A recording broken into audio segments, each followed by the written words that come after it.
Back to my channel. मैं हूं आपकी फ्रेंड वर्षा। फ्रेंड्स, आज की इस वीडियो में हम बात करेंगे अनदर सीरीज की। स्टार्ट करते हैं आज के क्वेश्चंस को। अगर वीडियो पसंद आए तो वीडियो को लाइक कीजिए, अपने फ्रेंड्स के साथ शेयर कीजिए और किसी भी तरह की कोई भी क्वेरी हो तो जरूर बताइएगा। और अभी तक आपने मेरे चैनल को सब्सक्राइब नहीं किया है तो प्लीज़ चैनल को सब्सक्राइब कर लीजिए और बेल आइकन पर क्लिक भी जरूर कीजिएगा, जिससे कि फ्यूचर की जितनी भी वीडियोज़ होंगी उसका नोटिफिकेशन आप तक पहुँच जाए। स्टार्ट करते हैं question. Unearned income account is, यानी कि जो अनार्जित आय होती है वो कौन सा खाता हमारा कहलाता है। फ्रेंड्स, सबसे पहले हम इसके मीनिंग जान लेते हैं। अनअर्न्ड इनकम वो इनकम होती है जो कि अभी तक हमने अर्न नहीं की है, यानी कि हमें उसका अमाउंट मिल चुका है लेकिन हमने अभी उसका काम नहीं किया है। ठीक है। फॉर एग्जाम्पल, आप कहीं पर एम्प्लॉय हो या फिर कहीं आप मजदूरी कर रहे हो। ठीक है।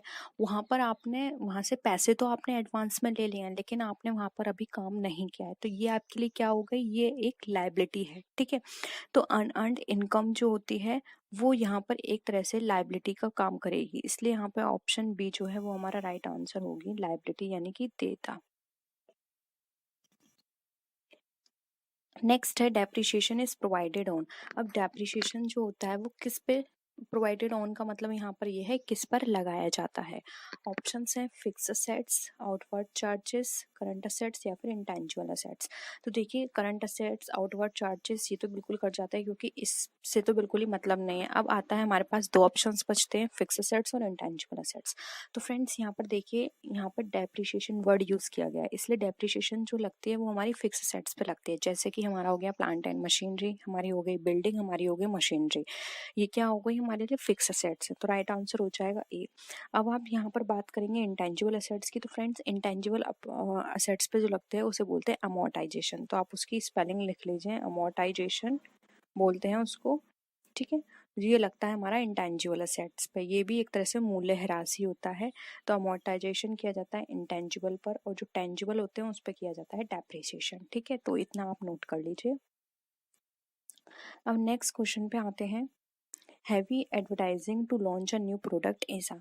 अब जो हमारे हैवी एडवर्टाइजमेंट किया गया है एक बड़े प्रोडक्ट को लॉन्च करने के लिए, तो देखिए यहाँ पर कैपिटल एक्सपेंडिचर का पार्ट कहलाएगा, ये रेवेन्यू एक्सपेंडिचर का, डेफर्ड रेवेन्यू एक्सपेंडिचर या फिर अदर एक्सपेंडिचर। तो फ्रेंड्स देखिए, कैपिटल एक्सपेंडिचर हमारे वो एक्सपेंडिचर होते हैं जो कि हमें लॉन्ग टाइम तक हमारे को बेनिफिट देते हैं। रेवेन्यू एक्सपेंडिचर वो होते हैं जो कि हमारे शॉर्ट टाइम के लिए हमें बेनिफिट देते हैं, जैसे कि रिपेयर हो गई। ठीक है। और अब देखिए, यहाँ पर बात आती है अदर एक्सपेंडिचर की, तो ये अदर एक्सपेंडिचर का पार्ट नहीं है। हैवी एक्सपेंडिचर हमारा जो होता है लॉन्ग टाइम के लिए हमें बेनिफिट देता है, लेकिन हम इसको एक बार में शो नहीं कर सकते, क्योंकि अगर हमने एक बार में शो किया तो हमारी जो बैलेंस शीट है वो बहुत गलत हमारी पिक्चर शो करेगी हमारी कंपनी की, और हमारा प्रॉफिट भी बहुत कम दिखाएगी, जो कि एक नेगेटिव पॉइंट होगा हमारे इन्वेस्टर्स के लिए। ठीक है। क्योंकि इसलिए अगर गलत इमेज ना जाए, हमारा प्रॉफिट कम शो ना करे, इस वजह से जो हमारे हैवी एडवर्टाइजमेंट होते हैं उनको हम डेफर्ड रेवेन्यू एक्सपेंडिचर की तरह ट्रीट करते हैं, और इन एक्सपेंडिचर को हम कुछ सालों में धीरे धीरे करके राइट ऑफ करते हैं। फॉर एग्जाम्पल, अगर हमारे पास 5 लाख का ये है, ठीक है, एक्सपेंडिचर, तो हम इसको आप 5 से 10 साल के अंदर राइट ऑफ करेंगे, थोड़ा थोड़ा करके, जैसे हर साल हम इसको 50,000 करके राइट ऑफ करेंगे। ठीक है। तो ये कंपनी पर डिपेंड करता है कि वो किस तरह से राइट ऑफ करिए, लेकिन वो कुछ टाइम पीरियड ले लेती है कि 5 से 10 साल में हमें इसको राइट ऑफ करना है धीरे धीरे करके। तो इस तरह के एक्सपेंडिचर हमारे डिफर्ड रेवेन्यू एक्सपेंडिचर कहलाते हैं, इसलिए ऑप्शन 3 यहाँ पे इसके अकॉर्डिंग राइट आंसर है। आई होप ये कॉन्सेप्ट आपको क्लियर हुआ होगा। नेक्स्ट आते हैं अकाउंट्स रिसीवेबल इंक्लूड्स। अब जो अकाउंट्स रिसीवेबल्स होते हैं, यानी कि प्राप्य खातों में हम क्या क्या चीज़ों को शामिल करते हैं, तो देखिए ऑप्शन है हमारे sundry debtors, bill receivable, promissory note और ऑल ऑफ दी अबव। तो फ्रेंड्स देखिए, यहाँ पर अगर हम अकाउंट्स रिसीवेबल की बात करें तो देखिए ये सारी ही चीज़ें, जैसे कि विविध देनदार, बिल्स रिसीवेबल, प्रॉमिसरी नोट, ये सारे ही हमारे अकाउंट रिसीवेबल का पार्ट होते हैं, इसलिए यहाँ पे ऑप्शन 4 जो है ऑल ऑफ दी अबव, ये हमारा राइट आंसर हो जाएगा। नेक्स्ट क्वेश्चन पे आते हैं। Provision for bad debt is calculated on. अब जो प्रोविजन होता है बैड डेट के लिए वो किस पे कैलकुलेट किया जाता है, तो फ्रेंड सबसे पहले आपको ये समझना होगा बैड डेट क्या होता है। तो फ्रेंड, बैड डेट वो होता है जो भी हमारे डेटर्स होते हैं वो हमें जब हमारा जो पैसा है वो हमें नहीं चुका पाते हैं तो हम उसको बैड डेट में डाल देते हैं, यानी कि अब ये इनसे हमें पैसा नहीं मिलेगा, तो उस लॉस को मीट आउट करने के लिए एक प्रोविजन बनाया जाता है बैड डेट के नाम से। अब कोई भी ऐसा देनदार जो हमें पैसा नहीं देता है तो उस टाइम हमें बहुत लॉस होगा, तो अगर हमने पहले से प्रोविजन बना के रखा होगा तो वहां से हम इसको कंपनसेट कर लेंगे, ठीक है। तो प्रोविजन में बैड डेट जो होता है वो कैलकुलेट किया जाता है, वो हमारे डेटर्स पे किया जाता है, ठीक है। तो ऑप्शन 4 यहाँ पर हमारा क्या हो जाएगा, ऑप्शन 4 यहाँ पे हमारा राइट आंसर हो जाएगा। I hope it is clear to all of you, ठीक है। नेक्स्ट आते हैं, an example of revenue expenditure is. अब एक रेवेन्यू एक्सपेंडिचर का आपको एग्जाम्पल बताना है। मैंने आपको बताया था रेवेन्यू एक्सपेंडिचर जो होते हैं वो हमें शॉर्ट टाइम के होते हैं, जैसे कि रिपेयर हो गया, ये क्या करते हैं, हमें शॉर्ट टाइम में हमें बेनिफिट देते हैं, लॉन्ग टाइम के लिए बेनिफिट नहीं देते हैं इस तरह के एक्सपेंडिचर, जैसे कि purchase of land, salaries, lease या फिर परचेस ऑफ बिल्डिंग। अब देखिए यहाँ पर एग्जाम्पल कुछ इस तरह के हैं तो आप इजीली बता सकते हैं। तो देखिए यहाँ पर परचेस ऑफ लैंड है, ये हमारे लिए हाई है, ठीक है, हाई अमाउंट का एक्सपेंडिचर है, ये हमारा कैपिटल नेचर का है, इसको कैपिटल एक्सपेंडिचर बोलेंगे, क्योंकि देखिए परचेस ऑफ लैंड है, ये हमें बहुत टाइम तक, सालों तक, कई जनरेशन्स तक हमें बेनिफिट करेंगी, ठीक है, क्योंकि लैंड कोई खराब होने वाली चीज़ नहीं है, हम इस पर बहुत जनरेशन्स तक बेनिफिट कर सकते हैं, बिजनेस कर सकते हैं और प्रॉफिट कमा सकते हैं। तो ये कैसा हो गया, हमारा कैपिटल एक्सपेंडिचर हो गया, तो ये ऑप्शन कट जाता है हमारा। अब आता है purchase of building, again purchase of building हमारा कैपिटल एक्सपेंडिचर का नेचर का है, तो ये भी ऑप्शन कट जाता है क्योंकि ये भी हमें बहुत टाइम तक बेनिफिट प्रोवाइड करेगा। लीज पट्टे पर लिया है, ये भी इसका टाइम पीरियड भी काफ़ी है, ये भी कैपिटल एक्सपेंडिचर का है। अब बात आती है रेवेन्यू एक्सपेंडिचर, तो देखिए सैलरी जो होती है वो डेली बेसिस पर दी जाती है, मंथली बेसिस पर दी जाती है, तो ये एक्सपेंडिचर हमारा क्या है, इतना हमें लॉन्ग टाइम में भी बेनिफिट नहीं करेगा, तो ये हमारा रेवेन्यू नेचर का है, ऑप्शन बी यहाँ पे हमारा राइट आंसर है। नेक्स्ट क्वेश्चन है, when a bill is drawn by A on B. अब एक बिल है जो कि ए के द्वारा ड्रॉ किया गया है बी पर, it is debited in the books of A to. अब ये डेबिट किया जाएगा ए की बुक में किस नाम से, ठीक है, कैश अकाउंट के, बीज अकाउंट के नाम से, बिल्स रिसीवेबल अकाउंट्स या फिर बिल्स पेबल अकाउंट के नाम से, तो आपको ये बताना है। तो देखिए यहाँ पर अगर हम बात करें तो इसके राइट आंसर की ऑप्शन बी राइट आंसर होगा, बिल्स रिसीवेबल अकाउंट्स, यानी कि इसने रिसीव किया है, बिल रिसीवेबल अकाउंट के नाम से ये डेबिट किया जाएगा, ठीक है। और अगर हम बात करें तो बी की बुक में क्या हो जाता है, बिल पेएबल अकाउंट, ठीक है, तो ऑप्शन 3 यहाँ पे हमारा राइट आंसर होगा। नेक्स्ट आते हैं, अगेन इसी तरह का हमारे पास एक और क्वेश्चन है, when A bill drawn by A on B and retained till the date of maturity is dishonored on the due date। Maturity तक रखा गया है, कॉमा है यहाँ पे friends, and dishonoured on the due date it is debited in the books of A to. यानी कि एक बिल था जो कि ए ने ड्रॉ किया था बी के नाम से और उसने उसको मैच्योरिटी डेट तक रखा, लेकिन जो ड्यू डेट आई वहां पर वो बिल क्या हो गया, डिसऑनर हो गया, तो डेबिट किया जाएगा ए की बुक में किस नाम से, बिल रिसीवेबल अकाउंट के नाम से, बी अकाउंट के नाम से, बिल्स पेएबल अकाउंट या फिर कैश अकाउंट के नाम से। अब आपको ये बताना है। तो देखिए यहाँ पर अगर हम इसकी राइट आंसर की बात करें तो राइट आंसर हो जाएगा ऑप्शन नंबर बी के नाम से, बी अकाउंट इस नाम से ये डेबिट किया जाएगा, क्योंकि फ्रेंड्स अब यहाँ पर बी जो है वो क्या हो गया, डेटर बन गया उसका, क्योंकि बिल डिसऑनर हो गया, अब वो पैसा किससे लेगा, बी से लेगा, इसलिए उसने बी का अकाउंट क्या किया, डेबिट किया है, तो बीज अकाउंट डेबिट हो जाएगा और क्रेडिट में क्या चले जाएगा, बिल्स रिसीवेबल अकाउंट चला जाएगा, ठीक है। तो आई होप ये भी आपको क्वेश्चन क्लियर हुआ होगा, एंट्री हो जाएगी B's account debit to bill receivable account, ठीक है। अगेन एक और हमारे पास क्वेश्चन है, when a bill drawn by A and B, A ने ड्रॉ किया बी पर और बी ने उस बिल को क्या कर दिया, एंडोर्स कर दिया सी को, अब वो क्या हो गया, ड्यू डेट पे डिसऑनर हो गया, it is credited in the books of A. अब ए की बुक में किस नाम से क्रेडिट किया जाएगा, बैंक अकाउंट के नाम से, bill receivable account, bank for collection of bills account या फिर सीज अकाउंट के नाम से। तो देखिए एक बिल था, किसने, बी, ए और बी का पार्टी थी, सी को वो एंडोर्स किया गया था इस बिल को। उसके बाद अगर हम बात करें एंडोर्स करने के बाद अब वो बुक ए किसके नाम से करेगा, तो देखिए यहाँ पर ए जो होगा, ए की बुक में आएगा एंडोर्स का नाम सी अकाउंट, ठीक है, सी का अकाउंट क्रेडिट होगा यहाँ पर, तो ऑप्शन 4 यहाँ पर राइट आंसर हो जाएगा, ठीक है। आई होप ये भी आपको क्वेश्चन क्लियर हुआ होगा। नेक्स्ट ये लास्ट क्वेश्चन होगा, ठीक है। इसके बाद हम कुछ और सिंपल क्वेश्चंस करेंगे। When a bill is drawn by A ने ड्रॉ किया बी पर before the date of maturity, B becomes insolvent, B अब क्या हो गया, इंसॉल्वेंट हो गया। Then in the books of A it is debited to, अब ए की बुक में क्या डेबिट होगा, bill receivable account, bank account, B account या फिर bank for collection of bills account. तो देखिए यहाँ पर कंडीशन थोड़ी अलग है। इन्होंने बिल ड्रॉ किया था और वो वहां पर क्या हो गया, वो क्या हो गया, इंसॉल्वेंट हो गया है बी। तो देखिए इंसॉल्वेंट हो गया है वो बात अलग है, लेकिन फिर भी बी का अकाउंट यहाँ पे क्या करेगा, वो डेबिट करेगा। बी क्या हो गया, उसके लिए देनदार की तरह है। तो यहाँ पे option B right, 3 right answer हो जाएगा। Bills account debit to bill receivable account, ये एंट्री होगी।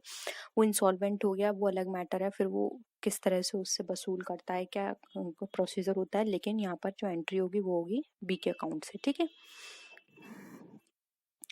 नेक्स्ट आते हैं, बिल्स आर ड्रॉन बाय, अब जो बिल्स हैं वो किसके द्वारा ड्रॉ किए जाते हैं, क्रेडिटर, डेटर्स, एजेंट्स या फिर ब्रोकर्स के द्वारा। फ्रेंड्स एक और क्वेश्चन है मुझे आपके साथ डिस्कस करना है। इस क्वेश्चन के बाद हम उसको जरूर डिस्कस करेंगे। आप लोगों की वो जो हमारी प्रीवियस वीडियो थी उसमें बहुत लोगों की क्वेरी थी, बहुत छोटी चीज़ है, हम उसको अभी डिस्कस करेंगे, ठीक है। अभी मुझे एकदम याद आया वो, बिल्स आर ड्रॉन बाय, अब जो बिल्स होते हैं वो किसके द्वारा ड्रॉ किए जाते हैं, क्रेडिटर, डेटर्स, एजेंट या ब्रोकर्स। तो देखिए राइट आंसर ऑप्शन ए वो होता है, क्रेडिटर्स के द्वारा ड्रॉ किए जाते हैं। ओके देखिए फ्रेंड्स, इससे पहले जो वीडियो थी बीआरएस की हमने डिस्कस की थी प्रीवियस वीडियो, अगर आपने नहीं देखे तो देख लीजिएगा। और अगर आप लोग देख रहे हैं और जिनकी क्वेरी है तो प्लीज़ कमेंट सेक्शन में बता दीजिएगा कि हाँ आपको क्वेरी थी और आपकी अब ये क्वेरी ठीक हो गई है, ठीक है। फ्रेंड्स उसमें हमने एक क्वेश्चन डिस्कस किया था कि बीआरएस जो है वो कौन प्रिपेयर करता है, ठीक है। उसमें ऑप्शंस थे, बैंक करता है, कस्टमर करता है, सेलर करता है, कुछ इस तरह के ऑप्शंस थे। तो मैंने वहाँ पे आंसर आपको बताया था कि कस्टमर ऑफ द बैंक, ठीक है, ये करता है, कस्टमर ऑफ द बैंक। वहाँ पर किसी का कमेंट था, मुझे नाम याद नहीं है कौन था, एक व्यूअर का कमेंट था कि जो ऑडिटर होता है वो बीआरएस प्रिपेयर करता है, कस्टमर नहीं, इस तरह का कुछ था, ठीक है। तो शायद उनको कंफ्यूजन होगा। तो फ्रेंड्स मैं आपको बता दूं, यहाँ पर हम बात कर रहे हैं बीआरएस को प्रिपेयर करने की, ठीक है। तो फ्रेंड्स बीआरएस वही प्रिपेयर करेंगे ना जिसका बैंक में अकाउंट होगा, ठीक है। ऐसा तो कोई पर्सन प्रिपेयर नहीं करेगा बीआरएस जिसका बैंक में अकाउंट नहीं है, ठीक है। तो मेरा कहने का मतलब यहाँ पर ये है, हम दो पार्टली लेके चल रहे हैं, एक लेके चल रहे हैं बैंक और एक लेके चल रहे हैं उस बैंक का कस्टमर, ठीक है। अब यहाँ पे जो बीआरएस है इसको प्रिपेयर करता है कस्टमर। अब ये कस्टमर कोई भी हो सकता है, एक कंपनी मैन हो सकता है, बिजनेसमैन हो सकता है, इंडिविजुअल कोई भी हो सकता है, कस्टमर कस्टमर है, वो बैंक का कस्टमर है। अब वो कोई भी वर्क करे, ठीक है। अब कस्टमर खुद प्रिपेयर करे या अपने ऑडिटर से प्रिपेयर करवाए या अपने अकाउंटेंट से प्रिपेयर करवाए या अपने किसी कोई भी रिलेटिव से प्रिपेयर करवाए, किसी से ही प्रिपेयर करवाए, ये अलग मैटर है। लेकिन यहाँ पर मेन तो ये माना जाएगा ना कि वो कस्टमर ने प्रिपेयर किया। अगर किसी भी तरह की कोई भी क्वेरी निकल कर आती है, डिफरेंस निकल कर आता है कैश बुक और पासबुक में, तो कस्टमर ही जाएगा बैंक के पास उसको सॉल्व कराने, ठीक है।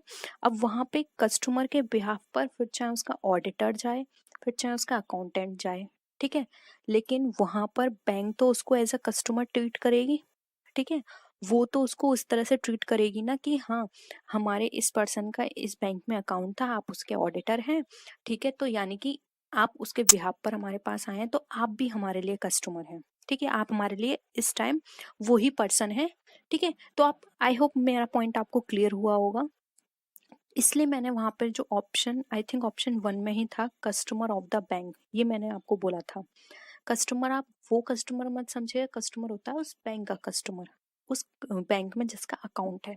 अब वो किसी से भी प्रिपेयर करवाए ये अलग मैटर है, ठीक है। तो आई होप ये क्लियर हुआ होगा। प्लीज अगर आप ये वीडियो देख रहे हैं और ये पॉइंट आपको समझ में आ गया तो प्लीज कमेंट सेक्शन में जरूर बता दीजिएगा कि आपको ये क्वेश्चन क्लियर हो गया है, ठीक है। नेक्स्ट आते हैं, noting charges account is debited bye, अब जो नोटिंग चार्जेस होते हैं वो डेबिट किए जाते हैं किसके अकाउंट में, the presenter of the bill, यानी कि बिल को जो प्रेजेंट करता है उसके में, द डिस्काउंटिंग बैंकर, बैंक जिस डिस्काउंट करती है उसके में, या फिर द एक्सेप्टर, द इंडोर्सर। तो फिर यहाँ पर अगर हम नोटिंग चार्जेस की बात करें तो जो प्रेजेंट करता है बिल को बैंक में, उसके लिए नोटिंग चार्जेस होते हैं। फॉर एग्जांपल, ए ने ड्रॉ किया बी पर, बी ने क्या कर दिया, प्रेजेंट कर दिया वो बिल डिस्काउंटिंग कराने के लिए बैंक में। अब वो क्या हो गया, डिसऑनर हो गया। अब बैंक ने नोटिंग चार्जेस लगाए, तो बैंक नोटिंग चार्जेस किस पे लगाएगा, बी के लिए, और बी ने वो खर्चा सारा करा, ठीक है। तो बैंक ने नोटिंग करी, तो बी ने सारा खर्चा कराया, तो बी के लिए ये वाले खर्चे क्या हो गए, नोटिंग चार्जेस हो गए। अब बी ने नोटिंग चार्जेस सारे दे दिए, तो वो अकाउंट, अपने अकाउंट में तो नोटिंग चार्जेस दिखाएगा, लेकिन जो खर्चे हुए हैं उसका अमाउंट वो लेगा ए से, कि हाँ तुम्हारा बिल डिसऑनर हो गया, मैंने एक्स्ट्रा इतने रुपए उसमें खर्च किए हैं नोटिंग कराने में। तो अब ए उसको नोटिंग चार्जेस से नहीं दिखाएगा, ए दिखाएगा जो भी उसका बिल का अमाउंट होगा उसमें ऐड करके, ठीक है, उसमें ऐड करके उस अमाउंट को दिखाएगा, और वो सारा अमाउंट फिर बी को देगा, ठीक है। तो यहाँ पे ए के लिए उस कोई सिंपल चार्जेस हैं जो कि उसके बिल पर हुए हैं, बी के लिए नोटिंग चार्जेस हैं, और बैंक के लिए वो सिंपल चार्जेस हैं जो कि उसने नोटिंग से लिए हैं, ठीक है।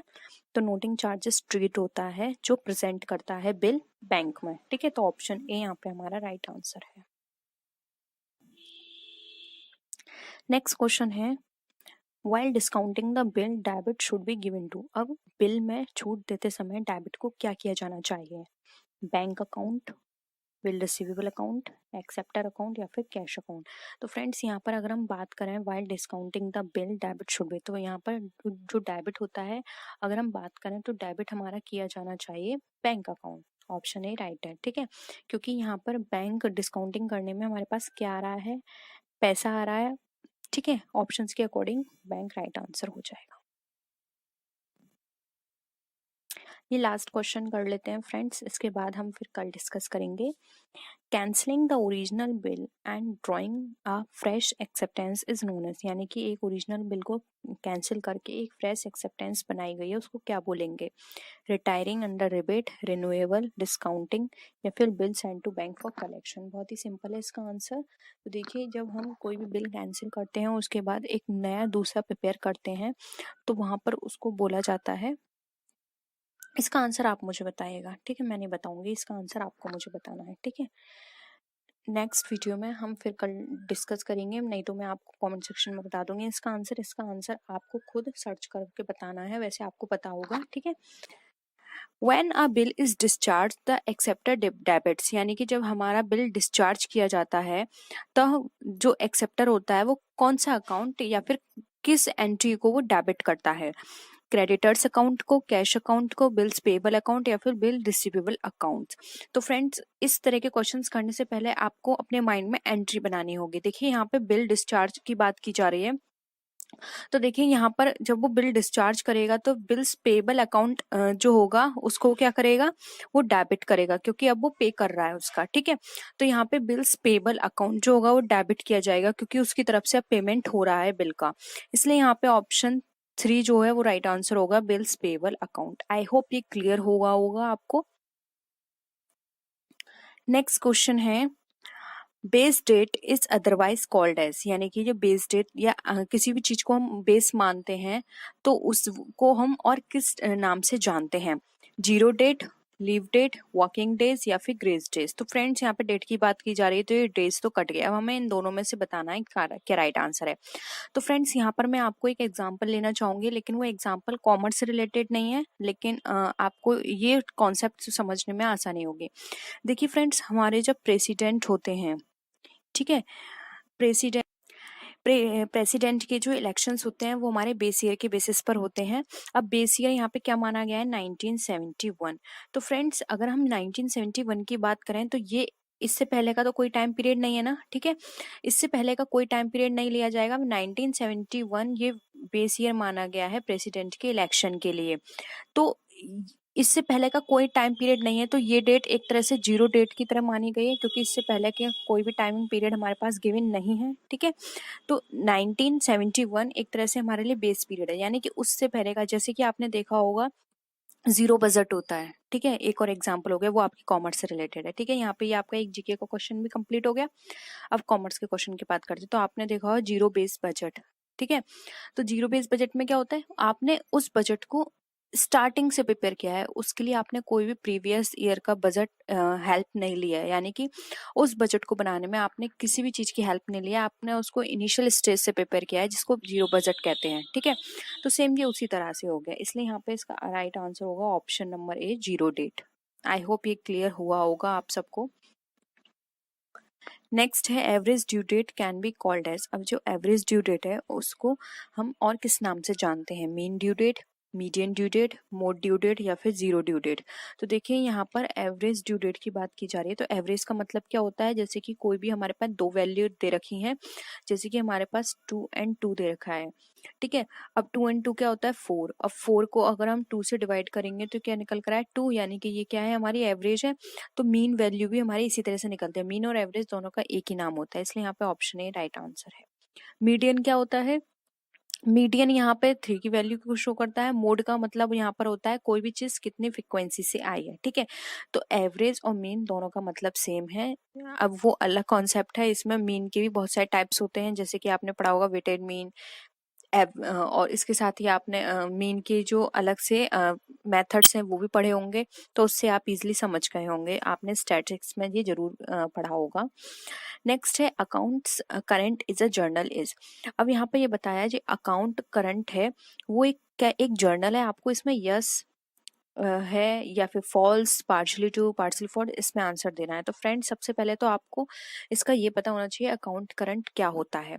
तो फ्रेंड्स अकाउंट करंट एक समरी स्टेटमेंट होता है जिसमें डिटेलिंग की जाती है फाइनेंशियल परफॉर्मेंस की, एक इंडिविजुअल इंश्योरेंस एजेंट के बिजनेस की over a specified period of time, यानी कि एक इंडिविजुअल इंश्योरेंस एजेंट है, उसके बिजनेस की, उसने पूरे साल में कितना काम किया है, उसकी फाइनेंशियल परफॉर्मेंस की डिटेलिंग की जाती है स्टेटमेंट में, उसको बोलते हैं हम अकाउंट करंट।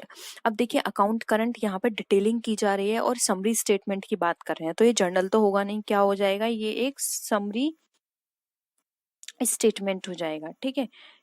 तो यहाँ पर क्या हो जाएगा, फॉल्स। अकाउंट करंट एक समरी स्टेटमेंट है ना कि जर्नल, इसलिए यहाँ पे ऑप्शन 2 राइट आंसर होगा, फॉल्स। आई होप ये भी कॉन्सेप्ट आपको क्लियर हुआ होगा, नया कॉन्सेप्ट था थोड़ा। नेक्स्ट है which is the accounting concept that requires the practice of crediting closing stock to the trading account. अब यहाँ पर हमें ये बात बताना है कि ऐसा कौन सा अकाउंटिंग कॉन्सेप्ट है जिसमें हमारी क्रेडिटिंग जो क्लोजिंग स्टॉक होती है ट्रेडिंग अकाउंट में, उसको क्लोज करने के लिए आवश्यकता पड़ती है। गोइंग कंसर्न के कॉन्सेप्ट से, कॉस्ट के कॉन्सेप्ट से, रियलाइजेशन या फिर मैचिंग, यानी कि ये 4 कॉन्सेप्ट हैं, इसके बेसिस पर हमें कौन सा ऐसा हमें बेसिस लेना पड़ता है जिसमें हमें अपने क्लोजिंग स्टॉक को जमा करने की जरूरत पड़ती है। तो देखिए यहाँ पर इसका राइट आंसर हो जाएगा, वो हो जाएगा हमारा मैचिंग कॉन्सेप्ट। तो देखिए फ्रेंड्स आपने ट्रेडिंग एंड P&L अकाउंट इस तरह से बनाते हैं। अब यहाँ पर आप क्या करते हैं, इस तरह ये हो गया आपका अमाउंट कॉलम, ठीक है, ये अमाउंट कॉलम, ये आपका अमाउंट कॉलम। तो यहाँ पर आप क्या लिखते हैं, परचेज लिखते हैं, टू परचेज, टू वेजेस, यहाँ लिखते हैं by sales, by closing stock. अब यहाँ पर क्लोजिंग स्टॉक को शो करने का मतलब क्या होता है, आपको क्रेडिट करने का कि यहाँ का और यहाँ का दोनों का बैलेंस क्या है, इक्वल निकल कर आए, यानी कि क्या हो गया, मैचिंग करने के लिए।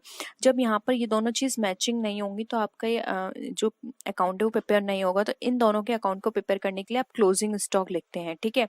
क्योंकि जो भी आपके सेल्स है, वेजेस है और जो भी आपका परचेज है, इन सब में का जो डिफरेंस है, यानी सेल कितनी हुई, परचेज और एक्सपेंसेस कितने हुए, उन सब के डिफरेंस, यानी कि बाकी जो बचा हुआ है वो आपका क्लोजिंग स्टॉक है। तो मैचिंग कॉन्सेप्ट के बेसिस पर यहाँ पर इसका ट्रीटमेंट किया जाता है, ठीक है।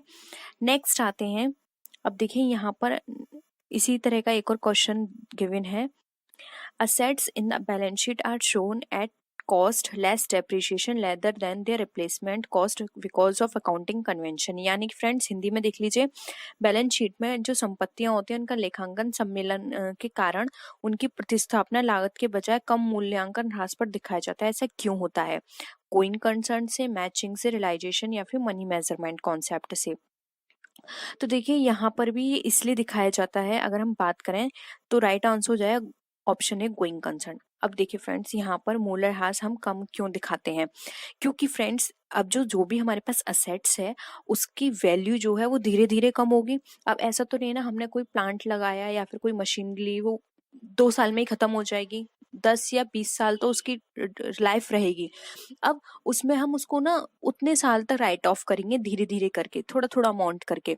तो यानी कि एक तरह से गोइंग कंसर्न कॉन्सेप्ट के बेसिस पर है, हमें नहीं पता हमारा बिजनेस कल बंद होगा या कितने साल तक चलेगा, गोइंग कंसर्न की तरह है।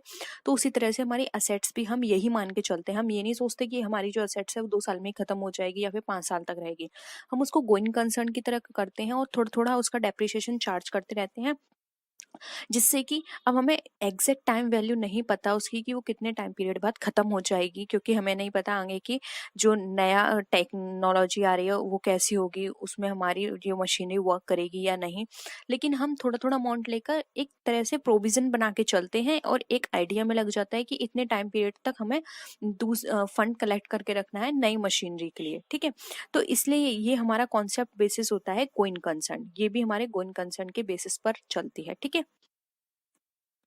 नेक्स्ट आते हैं, according to money measurement concept which one of the following will be recorded in the books of account. यानी कि मनी मेजर कॉन्सेप्ट के अंदर हम अगर इसमें बात करें तो कौन से खातों की पुस्तकों में लिखते हैं या फिर एंट्री करते हैं। एक्सीलेंट मोरल ऑफ वर्कर्स की, quality control in business, managing ability of the manager, या फिर cost of machinery.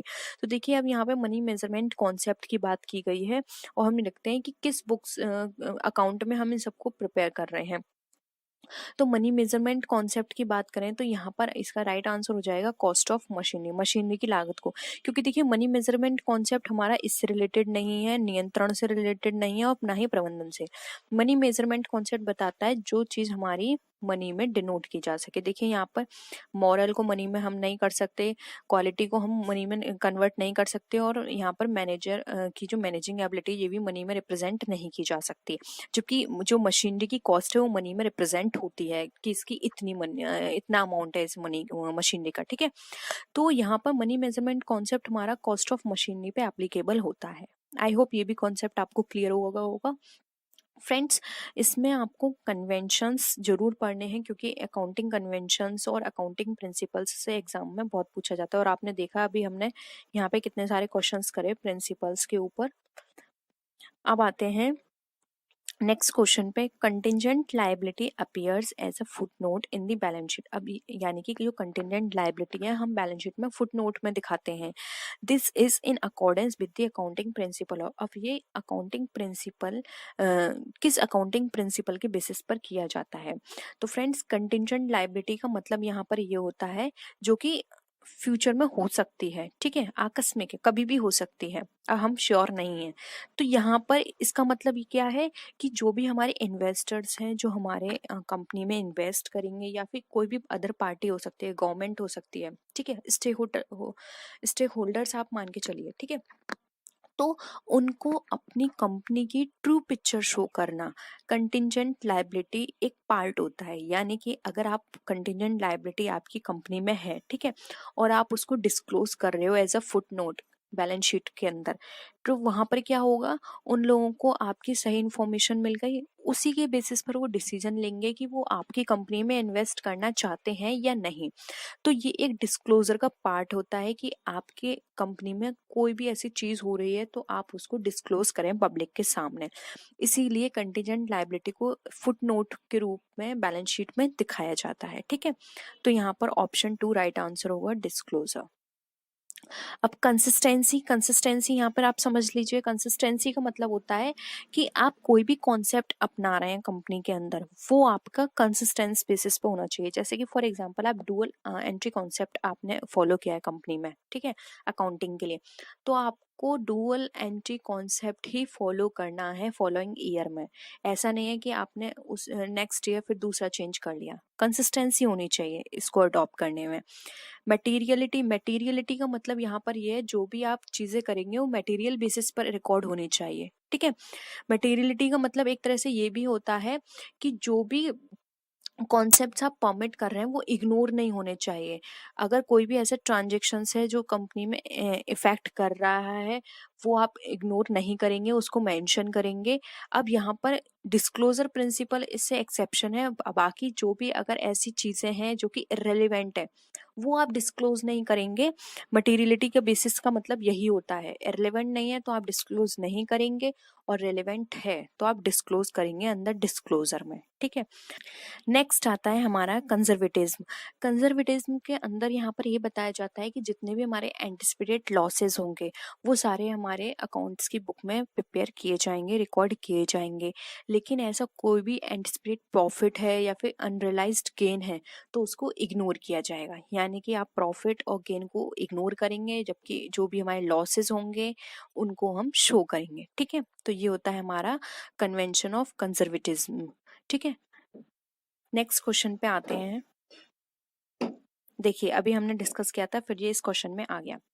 The policy to anticipate no profit and provide for all possible losses arise due to convention of, यानी कि कोई भी profit को आप record नहीं करेंगे और जो भी पॉसिबल लॉसेस होंगे वो आपको रिकॉर्ड करने हैं। तो किस कन्वेंशन के बेसिस पर किए जाते हैं? कंसिस्टेंसी, तो ये नहीं होगा, अभी हमने कंसिस्टेंसी पढ़ा था। डिस्क्लोजर, ये भी नहीं होगा। मैचिंग, ये भी नहीं होगा। आ गया कंजर्वेटिव। कंजर्वेटिज्म में ये बताया जाता है कि जो भी हमारे एंटिसिपेट प्रॉफिट होंगे उसको हम रिकॉर्ड नहीं करेंगे, लेकिन अगर कोई भी ऐसा एंटिसिपेट या अंडरलाइज्ड हमारा गेन है, वो सॉरी लॉस है, उसको हम यहाँ पर रिकॉर्ड करेंगे। गेन प्रॉफिट को नहीं करेंगे, लॉस को करेंगे।